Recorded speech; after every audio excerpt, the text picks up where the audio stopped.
몇 해 전에 스페인에서 대형 열차 사고가 난 적이 있었습니다.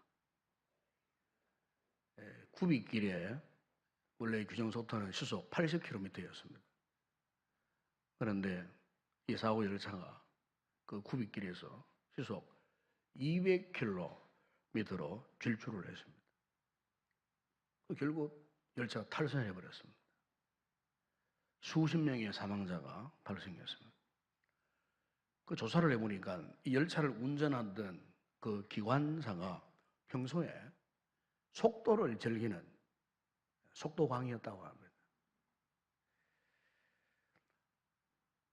종종 우리나라에도 이런 사고가 납니다.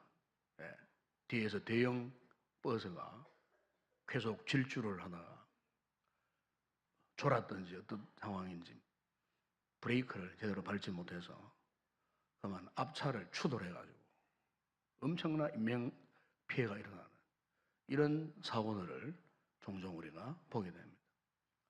이렇게 많은 사람들을 수송하는 버스나 열차를 운전하는 사람에게서 정말 중요한 것은 내가 지금 내 기분대로 내 마음 내키는 대로 막 속도를 내고 싶은 욕구가 있어도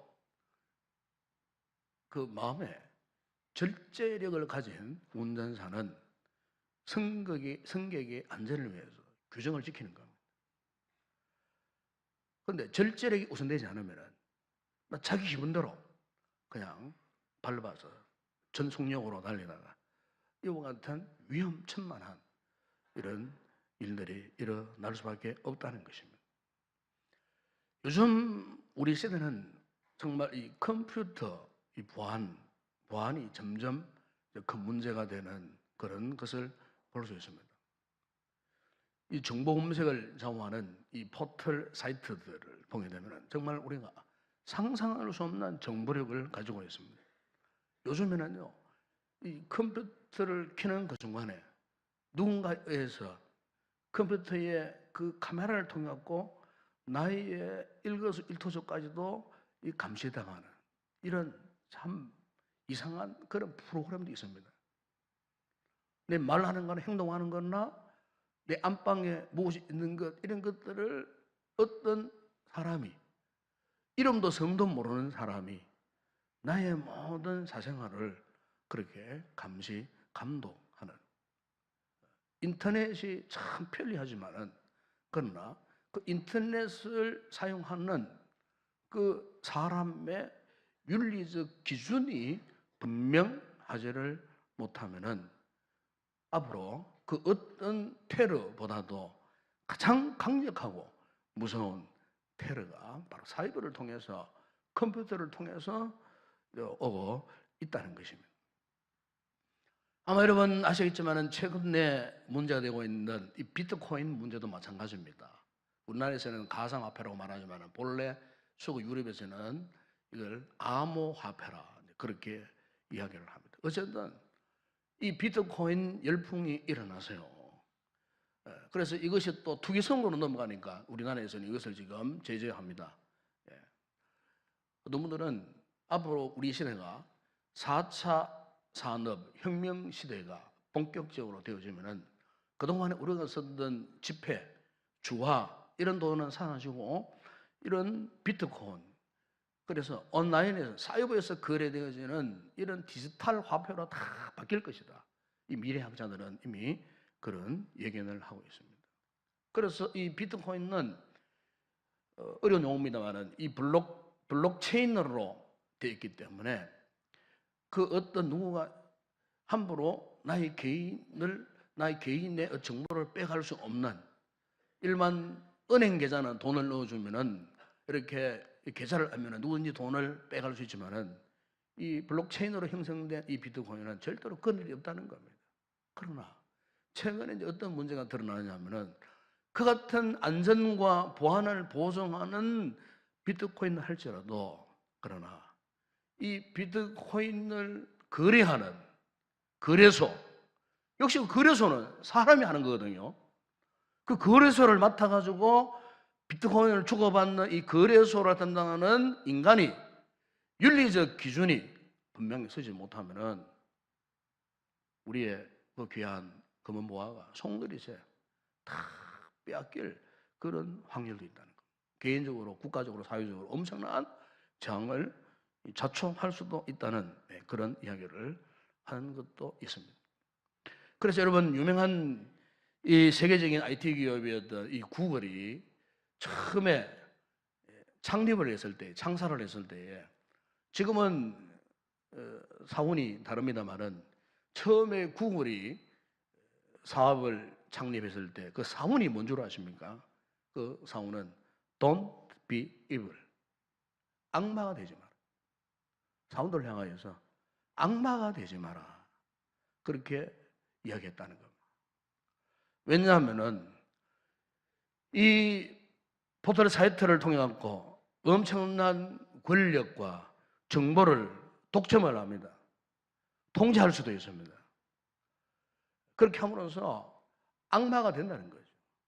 이 사회에 악을, 선을 끼치기 위해서, 덕을 끼치기 위해서, 인류에 도움을 주기 위해 생겼던 이 같은 기업들이 잘못하면은 한 사람의 잘못된 생각으로 한 사람의 독재자가 생기면은 한 사람의 통제 불능의 인간이 그 사이트나 그 포털 사이트를 점령해버리면, 아니면은 전 세계 모든 슈퍼컴퓨터를 점령해버리면은 인류가 스스로 저항을 자초할 수 있다는 거예요. 그렇기 때문에 우리가 어떤 큰 영향력을 가진 사업자 대표나 아니면 어떤 귀한 자리에 직임을 맡은 자나 아니면 교회에 목사를 비롯한 중직자들이 어떤 자리에 있었을 때에 정말 중요한 것은요, 자기 통제입니다. 자기 통제. 자제력이에요. 아마 여러분 작년에 국정농단 사건을 통해 갖고 정말 책임 있는 사람들이 자신들에게 주어진 그 힘을 사적 욕망을 위해서 사용했을 때에 얼마나 우리가 어려움을 당하였습니까? 얼마나 고통을 당하였습니까? 얼마나 염려를 많이 했습니까? 그래서 여러분, 중국의 유교의 사서상류 가운데 대학이라는 책이 있어요. 거기 보면 이런 말이 있어요. 수신제가 치국병천하, 그런 말이 있습니다. 수신이라는 말은 자기를 잘 닦고 수양하고, 그 다음에 해야 할 일이 가정을 잘 다스리고, 그래야 나라를 잘 다스릴 자격자가 된다는 겁니다. 자기를 잘 다스리고 자기를 잘 통제하고 자기를 잘 수행하지 못하는 사람은 가정도 다스릴 수가 없고, 그런 사람이 어떻게 나라의 정치인이 되어갖고 나라를 올바르게 다스려갈 수 있느냐. 그래서 우리가 청문회를 하게 되면은 가정 사이의 일들이 나오잖아요. 그게 그냥 쉽게 넘어갈 일이 아니에요. 이미 가정 사이에 문제가 있는 사람은 국가의 인물이 될 수가 없어요. 국가를 다스릴 자격이 없다는 거예요. 유교 사상의 대학에서 그런 이야기를 하고 있잖아요. 자기를 통제하지 못하는 거예요. 자기를 다스려가지 못하는 사람이 어떻게 더 큰 일을 할 수가 있겠느냐는 거예요. 여러분, 오늘 우리가 이 신앙생활에서도 정말 이 부분은 굉장히 중요한 것 같아요. 우리가 하나님 앞에 그냥 신앙이라고 하는 말로, 믿음이라고 하는 말로 다 덮어버릴 수가 있어요. 그러나 우리가 우리의 신앙생활, 믿음생활을 비집고 들어가서 섬세하게 과연 내가 하나님 앞에 진정한 믿음생활, 오버런 믿음생활을 하고 있느냐, 이 부분을 우리가 좀 섬세하게 터치해서 들어갔을 때에 가장 중요한 것이 뭐냐면, 오늘 우리가 과연 하나님 앞에 내 스스로 영적인 통제력을 갖고 있느냐, 믿음의 통제력을 갖고 있느냐. 자기 마음대로, 자기 기분대로, 자기 뜻대로, 자기 하고 싶은 대로, 세상 사람들이 추구하는 그 같은 모습대로 우리가 그렇게 살아간다면 그 사람은 진짜 이 신앙을 가진 사람이 아니라는 거예요. 우리가 정말로 하나님을 두려워하고 하나님을 진실로 믿는 믿음의 사람이라면 참 중요한 것은 가장 우선적으로 우리 자신을 다스려갈 수 있는, 우리 자신을 통제할 할 수 있느냐 하는 것입니다. 바로 오늘 본문은 이 부분을 우리에게 지금 말씀하고 있어요. 이 본문 내용의 이야기 시작은 사무엘상 8장으로 거슬러 올라가면은 이스라엘 모든 백성들의 그 집에 우두머리 격인 이 장로들이 라마에 있는 사무엘을 찾아와서요. 왜 이스라엘 12지파의 이 장로들이 사무엘을 찾아왔느냐 하면 8장 4절이와 5절에 보게 되면 거기 이런 말씀을 합니다. 이스라엘 모든 장로가 모여 라마에 있는 사무엘에게 나아가서 그에게 이르되 보소서 당신은 늙고 당신의 아들들은 당신의 행위를 따르지 아니하니 모든 나라와 같이 우리에게 왕을 세워 우리를 다스리게 하소서. 왕을 세워 우리를 다스리게 하소서. 여러분 오늘 이 본문 시작하는 19절 마지막 하반절에 보게 되면 이들이 지금 하나님 앞에 왕을 구하는 것이 정당하냐? 19절 하반절 이런 말씀합니다. 우리가 우리의 모든 죄에 왕을 구하는 악을 다하였나이다. 보십시오. 왕을 구하는 것이 악이었다, 죄였다. 하나님 앞에 이 이스라엘 백성들이 스스로 이렇게 고백을 하는 겁니다. 지금 이스라엘 이 장로들이 사무엘을 찾아와가지고 왜 왕을 요청했을까요? 사무엘이 이제 나이가 많아 늙기 때문에 더 이상 어떤 힘도 서지 못하기 때문에 새로운 지도자가 필요해서 왕을 구했을까요? 아니면은 사무엘을 대신할 그 아들들이 있는데, 후계자들이 있는데 그 아들들을 신뢰하지 못한 사람들이기 때문에 왕을 구했을까요?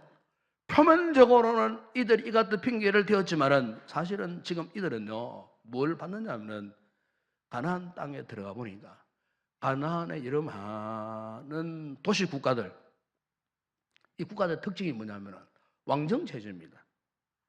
가나안의 모든 이 종족들이 다 나름대로 그 국가를 지휘 통제하고 다스려가는 강력한 무소불위의 신적 권위를 가진, 그 당시 고대 국가에서는요 왕이면은 신이에요.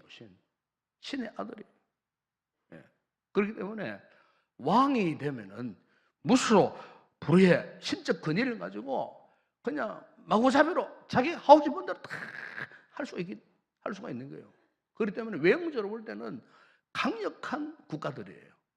왕말 한마디에 모든 일들이 일사천리로 진행되어지고 뭐 어떤 뭐에서 은연할 필요도 없어요. 왕의 말 한마디, 명령 한마디에 전쟁에 나가서 승리할 수도 있고 왕의 명령 한마디에 그야말로 온 나라가 일심동체가 될 수도 있고 왕의 말 한마디에 왕의 그 권위 앞에 그 누구도 거역할 수 없는 거예요. 거역하면 죽으니까 일사불란하게 이 국가가 움직이는 이와 같은 모습을 이스라엘 백성들이 바라보면서 그들이 지금 부러워하고 있었다는 겁니다.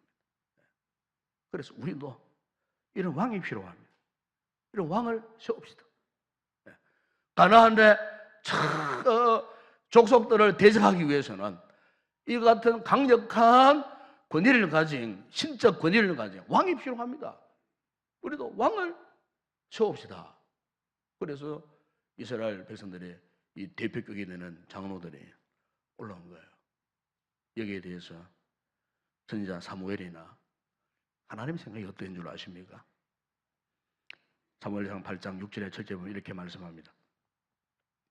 우리에게 왕을 주 우리를 다스리게 하라 했을 때에 사무엘이 그것을 기뻐하지 아니하여 여호와께 기도하며 하나님 7절에 이렇게 말씀합니다. 여호와께서 사무엘에게 이르시되 백성이 내게 한 말을 다 들으라. 이는 그들이 너를 버림이 아니요 나를 버려 자기들의 왕이 되지 못하게 함이니라. 그러니까 하나님께서는요 이스라엘 백성들이 왜 왕을 원하고 있었는지를 너무나 잘 알고 계셨어요. 그것은 바로 이제 이스라엘 백성들이 더 이상 하나님의 다스림을 받지 않겠다는 겁니다.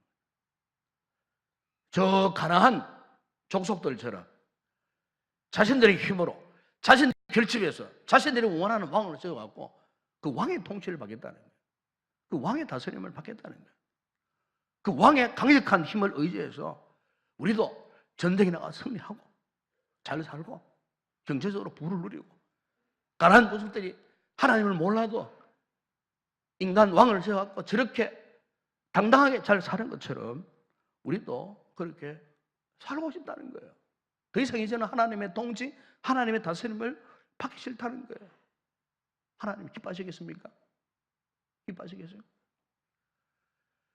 근데 여러분, 하나님께서 그들이 이 같은 일이 악인 줄 알면서도 어떻게 하셨습니까? 하나님이 이스라엘 12지파 가운데 가장 땅도 좁고 가장 인구도 적은 베냐민 지파에서 사울을 하나님이 선택해 부르십니다. 그런데 이 베냐민 지파가 땅도 작고 인구도 적었지만은요, 이 이스라엘 12지파들이 가난 정복 전쟁을 보게 되면은 이 베냐민 지파가 아주 강력한 용맹무성한 군사들이 많았어요. 그러니까 12지파 가운데 외형적으로는 굉장히 미약한 지파 같아서도 싸움에 있어서는 12지파 가운데 아주 강력한 그런 힘을 발휘했던 지파가 베냐민 지파입니다. 그런데 하나님께서 이 싸움 잘을 하는 이 베냐민 지파 가운데서 가장 키가 큰, 기골이 장대한 전형적인 무골령 지도자를 하나님이 뽑으셨는데 그가 누구냐면 바로 사울 왕이었다는 겁니다. 사울 왕. 이스라엘 백성들이 하나님 부르신 사울 왕을 바라보았어요. 사무엘상 10장 24절에서 백성들이요, 그 왕 앞에서, 사울 앞에서 만세를 외쳐 부르니라 그랬어요. 만세! 만세! 예? 이스라엘 백성들이 하나님 앞에서 만세! 만세해도 현찮을 일인데 인간 왕 앞에서 만세라고 불렀어요. 만세! 만세를 받아줄 분은 오직 하나님밖에 없는데요, 이 이스라엘 백성들이 마음이 하나님에게서 떠났을 때에, 더 이상 하나님 앞에 지배를 받기 싫었을 때에 인간 왕 사울 앞에서 만세, 만세라고 불렀어요. 여러분, 그런데 여러분, 우리가 결과는 너무나 잘 알지 않습니까?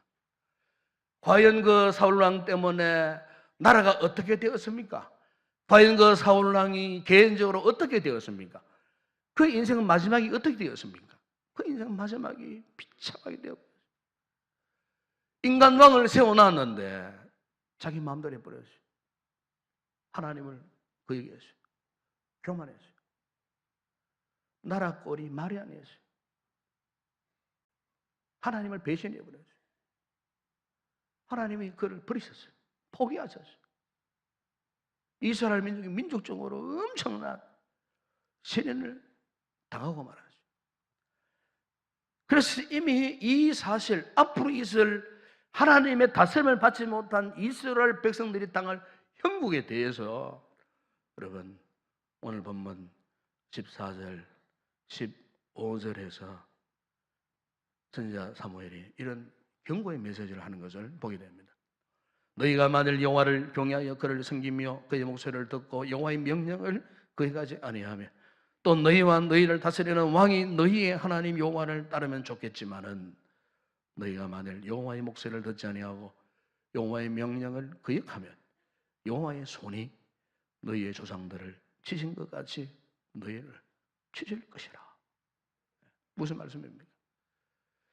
하나님께서 이스라엘 백성들의 요청으로 왕을 세우셨지만은, 그러나 그 왕이 해야 할 일이 뭐냐? 왕이라고 해서 자신의 야망이나 욕망에 따라 자기 마음대로 백성들을 선동해서 정치를 하고 자기 마음대로 좌우지하는 것이 아니고, 왕도 어떻게 하라고요? 스스로 하나님의 말씀을 깊이 묵상하고 말씀에 순종해서 하나님의 뜻을 향하여서 백성들을 다스려 가야 하는데, 과연 그렇게 할 수 있겠느냐? 왕도 절대적으로 하나님의 다스림을 받아야 되는데 너희들이 그렇게 할 수 있겠느냐? 만약 너희들이 그렇게 하지 못한다면 너희 조상들을 쳐서 멸망시켰듯이 내가 너희를 그렇게 하겠다는 거예요. 여러분, 오늘 우리의 신앙생활에 있어서 정말 중요한 핵심은요, 말씀에 순종해서 하나님의 다스림을 받는 겁니다. 우리가 제 2018년도 우리 성도들이 정말로 여러분 마음대로 살지 마세요. 여러분 마음대로 계획도 하지 마시고, 여러분 마음대로 행동하지 마시고, 사사건건 모든 순간순간 정말 여러분 하나님이 여러분들을 다스려 가시도록 그분의 손에 붙들리는 성도들이 되기를 주의 이름으로 축원합니다. 여러분, 우리는 하나님의 다스림을 받으셔야 돼요. 우리에게 그 무엇이 있다고 해서 여러분 그게 완전한 줄 아십니까? 그게 나에게 큰 보탬이 되고 힘이 된 줄 아십니까? 아니에요. 우린 철저하게 하나님의 다스림을 받아야 됩니다. 나의 말도, 나의 생각도, 나의 행동도, 나의 삶의 계획, 모든 부분들이 하나님의 다스림, 하나님의 철저한 다스림. 우리가 보통 그렇잖아요. 집을 지을 때 보게 되면은 내부에 철근을 세우고, 그리고 거기에 콘크리트를 갖다 붓고, 그리고 여러 가지 안과 밖을 치장하려고 맨 마지막에 나무나 벽지로 마무리를 하잖아요. 겉으로 볼 때는 그 안에 게 하나도 안 보여요. 그 안에 무엇을 어떻게 만들었는지 알 수가 없어요. 그런데요, 외부적인 어떤 충격을 받을 때 보세요. 예를 들면 지진이 일어나죠. 지진이 막 일어나죠. 온 집이 막 흔들려요. 흔들립니다. 흔들릴 때 여러분, 집이 지진을 통해 갖고 흔들릴 때 가장 중요한 게 뭐겠습니까? 눈에 보이는 그 지장에 있는 거, 아름다운 내장 장식에 있는 거, 나무 판때기, 뭐 벽지, 데코레이션, 뭐 어떤 디자인, 이게 중요하겠어요? 지금 지진을 만나가지고 온 집이 흔들리는데 가장 중요한 것은 그 내부에 보이지 않는 그 부분, 어떤 철근을 쓰느냐, 어떤 콘크리트를 부어가지고 압착을 해가지고 정말 그 기둥이 집 벽이 든든하냐, 단단하냐, 그거 중요한 것 아니겠어요? 겉으로 보이는 문제가 아니라는 말이에요. 결정적인 순간에 집이 무너지지 않는 것은 그동안 눈에 보이지 않던 콘크리트, 철근, 이런 것들이 어떻게 잘 합체되어 가고 튼튼하게 집을 지었느냐. 여러분, 오늘 우리의 신앙생활에서도 똑같아요. 우리가 평온하고 잘 살고 문제 없을 때는 아무도 몰라요. 2018년도 한 해를 살아가다가 우리가 때로는 예측 못한, 생각하지 못한 예측 불허의 어떤 큰 일을 만날 때가 있을 거예요. 마치 지진이 일어나가지고 막 집체가 막 흔들리듯이 우리의 삶이 송두리째 막 흔들릴 때, 여러분, 그때 하나님께서 무엇을 보시느냐? 우리 믿음을 보시는 거예요. 하나님께 대한 절대적인 의지, 순종. 그런 와중에서도 하나님이 나를 다스려 가시도록, 하나님 나를 지배해 가시도록, 하나님 믿음의 원동력, 방어막, 영적인 방어막, 이것이 오늘 우리에게 있느냐, 여러분. 그러니까 여러분, 우리가 무엇에 다스림을 받느냐에 따라 갖고 우리의 삶의 이 결과는 완전히 달라질 수가 있어요. 오늘 우리 성도들이 어떤 상황에서든지 항상 우리는 주님만을 생각해야 할 줄로 믿습니다.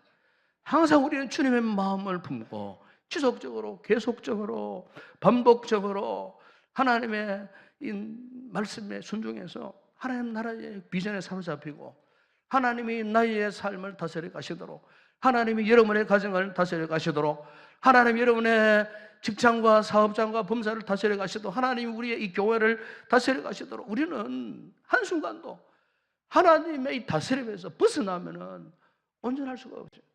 하나님의 다스림을 받으면 살아갈 수 있도록.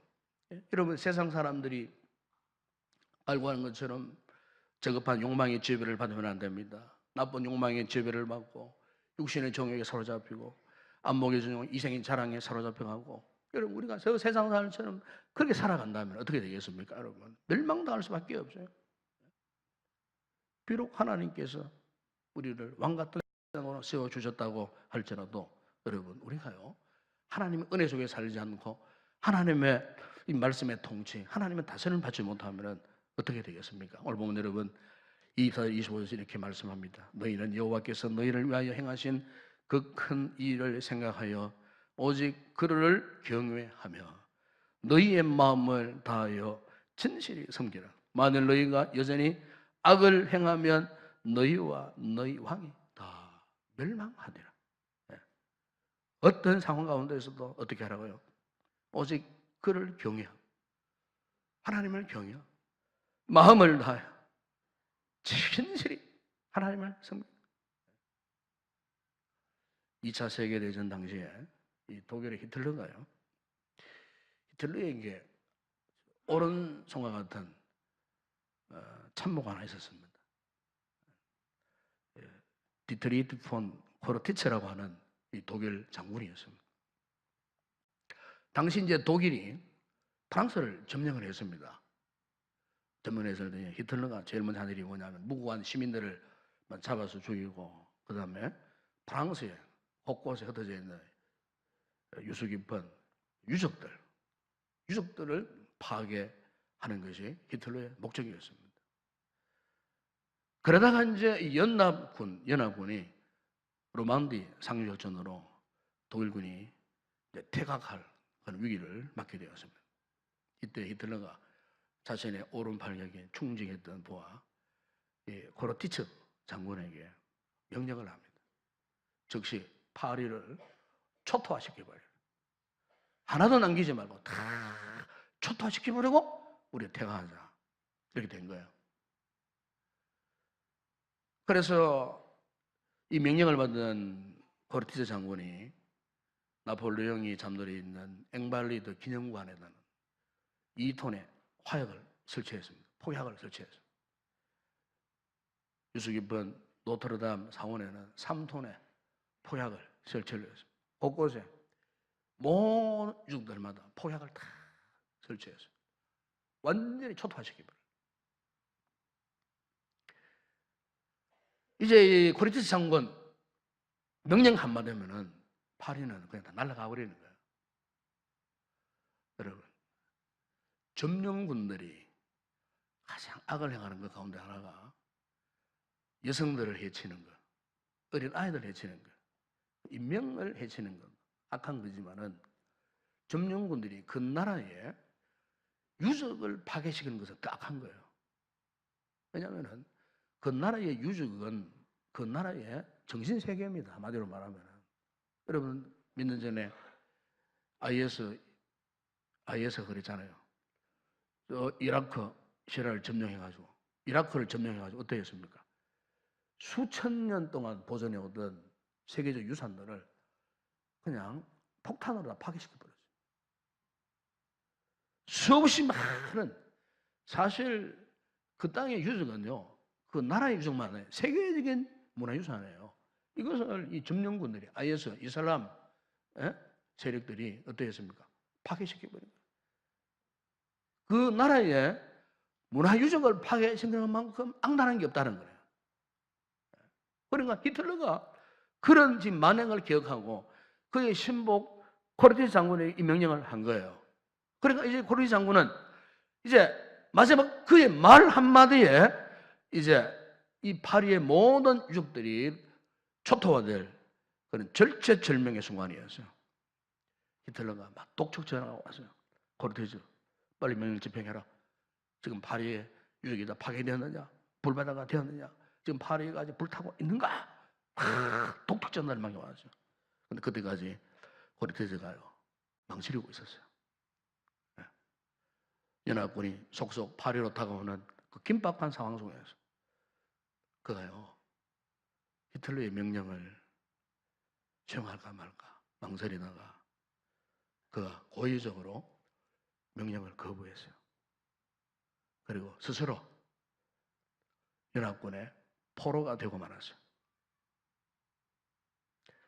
알고 보니까 이 코르티즈 장군은 선조로부터 독실한 기독교 신앙을 가진 사람이었어요. 한순간 국가가 잘못되어지고 한순간 지도자를 잘못 만난 탓에 그런 인물이 되었지만 그에게는 독실한 신앙을 갖고 있었어요. 비록 프랑스지만은 선조들로부터 물려받은 그 고귀한 유산들, 자신의 신앙 양심으로 도저히 명령을 내릴 수가 없었다는 겁니다. 그래서 그가 연합군에게 포로가 되기 직전에 아내에게 전화를 걸어서 이렇게 말했답니다. 여보, 나는 신앙의 양심과 소신에 따라 행동했을 뿐이요. 신앙의 양심과 소신에 따라 행동했을 뿐이요.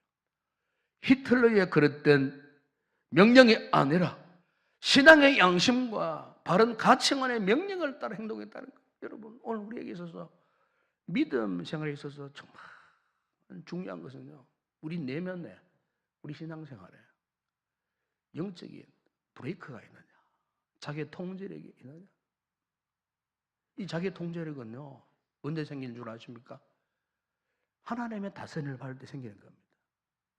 하나님의 다스림을 받을 때, 성령의 감동 속에 있을 때, 성령의 다스림을 받게 될 때, 은혜의 다스림을 받게 될 때에 비로소 우리 속에요, 오래 참음, 인내, 그리고 통제력이 생기는 거예요. 자제력이 생기는 거예요.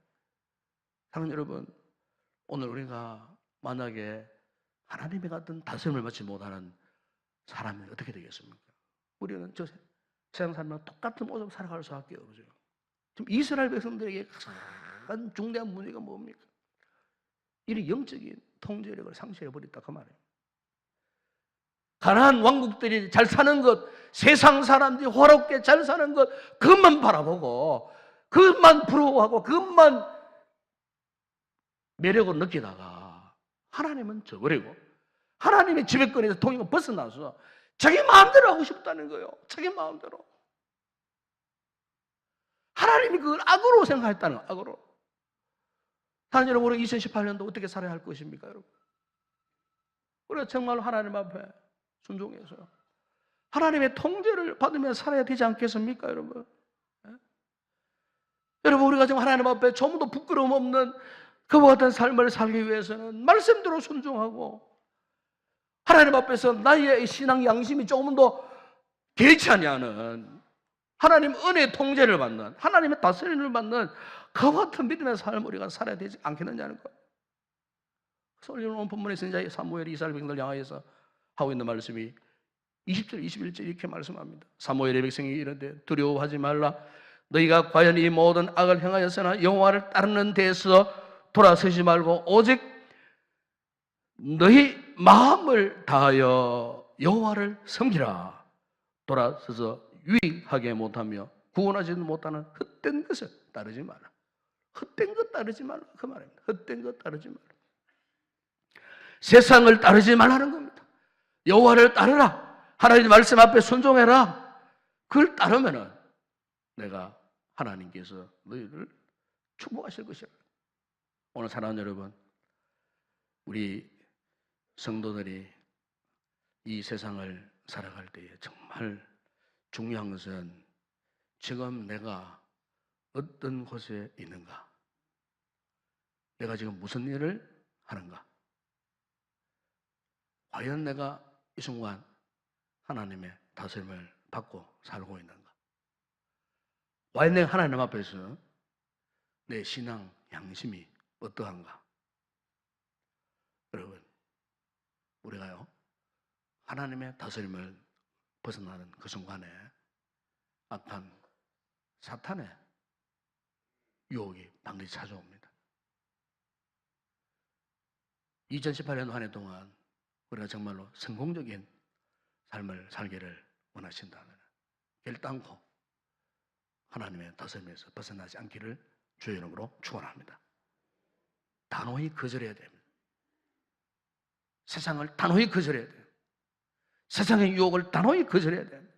오직 성령의 감동을 받은 우리 성도들이 하나님의 다스림을 받게 될 때, 비록 우리의 삶이 평범한 삶이라 할지라도 내가 서 있는 그 자리에 왕 중에 왕 되시는 하나님께서 우리의 삶을 통치하시고 다스려가 주심으로 우리는 그야말로 만족하고 부족함이 없는 그런 믿음의 삶을 살게 될 줄로 믿습니다.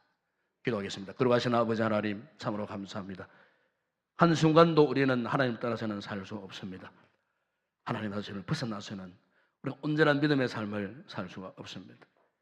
세상의 왕이 정말 중요하고 세상의 쾌락이 정말 중요하고 세상의 검은 보화가 정말 중요하지만은 그러나 그것보다 더 중요한 것은 오로지 하나님 아버지 앞에 그분 앞에 다스림 받는 우리의 믿음, 우리의 신앙이 중요한 줄로 믿습니다.